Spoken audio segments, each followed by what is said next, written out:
앞으로 제주도의 해상풍력 보급 정책이 크게 달라집니다. 제주도는 제주 해역을 5개로 나눠 대규모 해상풍력 집적화 단지를 조성하고 생산한 전기는 전라남도 해역까지 해저 송전선 건설을 통한 공급으로 출력 제한 문제까지 해결할 계획입니다. 송원일 기자가 보도합니다. 오는 2028년까지 5년 동안 추진될 제주도 제3차 풍력발전 종합관리계획이 확정됐습니다. 가장 크게 달라지는 내용은 해상풍력단지를 개별적으로 추진하는 대신 대규모 집적화 단지를 조성하는 것. 이를 위해 제주도는 처음으로 해상풍력 잠재량을 조사했습니다. 제주 해역을 5개 권역으로 나눠 분석한 결과 추자도 해역 4,200메가와트, 제주 북서 해역 2,600메가와트 등 총 잠재량이 11,500메가와트로 조사됐습니다. 제주도가 추진하는 해상풍력 집적화 단지 규모는 최소 1,000메가와트 이상. 생산한 전기는 전라남도 해역으로 보내 출력 제한 문제를 해결할 계획입니다. 전라남도는 2021년 국내 최초로 대규모 해상풍력 집적화 단지를 허가받았습니다. 생산한 전기를 수도권으로 보내기 위해 정부는 서해안 해저 송전선 건설 계획을 확정했습니다. 제주의 해상풍력 집적화 단지가 조성되면 전남 해역까지 해저 송전선 건설이 가능할 것이라는 기대가 나오고 있습니다. 이 계획을 근거로 정부에서 호남까지 연결되는 송전선로 한 80km 정도만 더 연장해서 제주까지만 연결해주면 우리 집적화 단지에서 생산되는 전국 최고 수준의 전력, 재생에너지 전력을 수도권으로 바로 송전할 수 있다. 주민 갈등을 해결하기 위해 사업 초기부터 지역 주민과 전문가, 자치단체 등이 참여하는 지역협의회를 구성해 모든 정보를 공개하고 보상 계획을 논의합니다. 근데 그 대화의 대상이 이제 에너지공사하고 주민들하고만 한정돼 있었던 건데 이제 관이 더 들어가 있고 그리고 기업들이 다시 들어가서 거기다 한데 모아서 어떤 현안에 대한 문제들을 같이 해결하면서 진행할 수 있다. 그렇게 보죠. 또 사업자에게 해상풍력 유지보수 관리기업을 제주에 설치하도록 해 전문 인력 양성과 고용 창출 효과를 높인다는 구상입니다. 공공주도 방식으로 대규모 해상풍력 집적화 단지를 조성하겠다는 제주도의 구상이 제대로 실현될지 주목됩니다. MBC 뉴스 송원일입니다.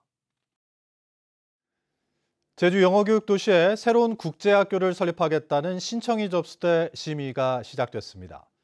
2017년 승인 이후 5번째 국제학교가 7년 만에 승인될지 심의 과정에 관심이 쏠리고 있습니다. 홍수연 기자가 보도합니다. 제주 영어교육도시에는 현재 국제학교 4곳이 운영되고 있습니다. 2011년 KIS 한국국제학교와 NLCS 제주를 시작으로 2012년 브레잉서몰 아시아, 2017년에 세인트 존스베리 아카데미 제주가 잇따라 개교했습니다. 개교 당시 18학급에 432명 규모였던 KIS는 두 차례 정원을 증원해 37학급 782명으로 갑절 가까이 늘었고 NLCS 제주와 브레잉서몰 아시아도 지난해 각각 200여 명씩 정원을 늘렸습니다. 코로나19를 겪으며 제주 영어교육도시가 해외 유학 대체지로 더욱 자리를 잡게 됐기 때문이란 분석이 나오는 가운데 학생 충원율은 설립 초기 60%대에서 80~90%대로 높아졌습니다. 일부 국제학교는 학생 충원율이 95%에 이르고 있는데요. 제주도 교육청에서는 신규 국제학교 설립 심의를 위한 첫 번째 회의가 열렸습니다. 주식회사 에서튼 국제학교 글로벌이 지난달 11일 제주도 교육청에 민간 투자 국제학교 설립 계획 승인 신청서를 제출한 지 23일 만입니다. 미국 조지아주에 본교를 둔 풀턴 사이언스 아카데미 에서튼은 제주 영어교육도시에 오는 2026년 정원 1,300명 규모로 개교할 계획이며 건설 면적 등 구체적인 계획은 공개되지 않았습니다. 국제학교 설립 운영 심의위원회는 첫 회의에서 재정과 학사 운영 계획 등에 대한 자료 보완을 요청하고 다시 회의를 열기로 했습니다. 이 학교가 이제 우리 학생들에게 들어갈 학교잖아요. 그래서 어떤 교육 과정이 또 제대로 되어 있는지를 꼼꼼히 살피면서 심의할 수 있도록. 국제학교 설립은 신청일로부터 2개월 안에 교육감이 승인 여부를 통보해야 합니다. 이후 개교 예정 6개월 이전 협의 또는 승인 심의와 교육부 장관 동의를 거쳐 최종 설립이 승인됩니다. 2019년 싱가포르에 기반을 둔 ACS 제주의 국제학교 설립 계획이 재정 확보 여력 부적정 등을 이유로 불승인된 이후 5년 만에 새 국제학교 설립 심의가 시작되면서 결과에 관심이 쏠리고 있습니다. MBC 뉴스 홍수현입니다.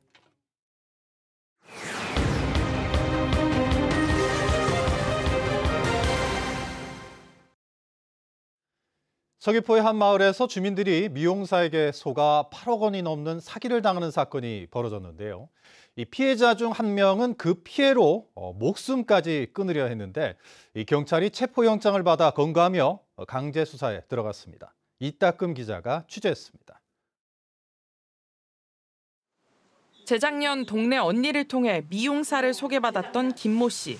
언니가 빌려준 160만 원을 받기로 했지만 미용사는 통장 압류가 풀려야 갚을 수 있다며 계속 돈을 요구했습니다. 이거 18만 원만 안 데리고 가. 18만 원이 어디서 나오냐. 나 돌기 직전이야 진짜. 18만 원도 어디 갈 거니. 헐띠가 없는데. 미용사는 통장 잔고까지 보여주며 김 씨를 안심시켰고 압류가 곧 풀릴 거라는 가짜 전화도 계속했습니다. 1년 동안 이런 식으로 나눈 통화만 2,000건. 김 씨뿐만 아니라 돈을 받기 위해 나섰던 가족들까지 같은 수법에 속아 1년 동안 3억 원이 넘는 돈을 보냈지만 돌려받지 못했습니다. 결국 김 씨는 목숨까지 끊으려 했습니다. 무너지죠. 조금만 하면 그냥 눈물이 나고. 아들도 나 때문에 피해자잖아요. 딸도 그렇고 사이도 그렇고. 한두 푼도 아니고 농사 열심히 해봤자 그거 뭐 1년 안에 뭐 몇 년 안에 뭐 하는 것도 아니고. 그런데 피해를 입은 주민은 김 씨 가족뿐만이 아니었습니다. 경찰 조사 결과 여성에게 돈을 뜯긴 피해자들이 추가로 드러났습니다. 김 씨와 같은 동네 언니 등 확인된 사람만 5명, 피해 금액은 8억 원이 넘습니다. 모두 금방 돈을 갚을 수 있다며 속이고 적게는 10만 원에서 많게는 100만 원까지 적은 돈을 자주 빌리고 일부는 갚으면서 사기 행각을 이어갔습니다. 이거 풀리면 줄게 하다 보니까 그렇게 된 거.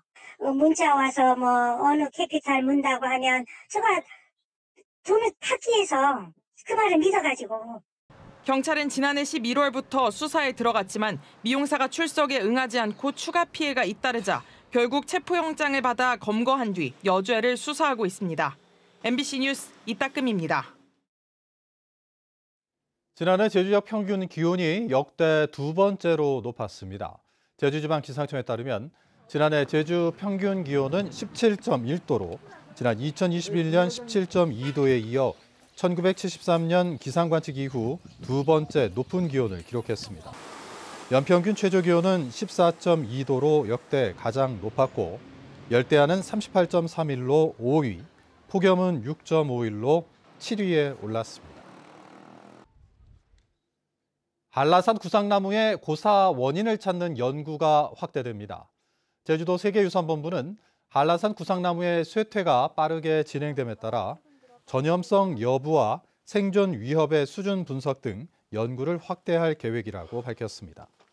한라산 구상나무는 2021년 기준 29만 4천 그루로 4년 전보다 1만 3천 그루가 줄었으며 임녹병 등 10종의 병해가 있는 것으로 확인됐습니다. 제주 4.3 당시 군의 민간인 총살 지시를 거부한 고 문영순 전 성산포경찰서장이 참전 유공자로 결정됐습니다. 국가보훈부는 한국전쟁 당시 지리산 전투 사령부에 근무한 고 문 전 서장을 지난달 참전 유공자로 등록했습니다.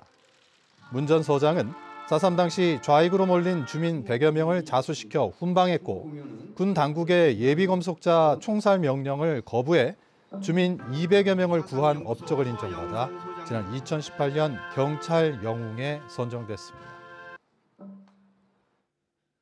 한동훈 국민의힘 비상대책위원장에 대한 협박글을 올린 40대 남성이 제주 도민의 신고로 경찰에 붙잡혔습니다. 제주경찰청은 어젯밤 9시 40분쯤 SNS 오픈 채팅방에 한동훈 위원장이 광주에 오면 가만두지 않겠다는 내용의 글을 올린 혐의로 40대 남성을 광주에서 긴급 체포했습니다. 뉴스데스크 제주 마칩니다. 고맙습니다.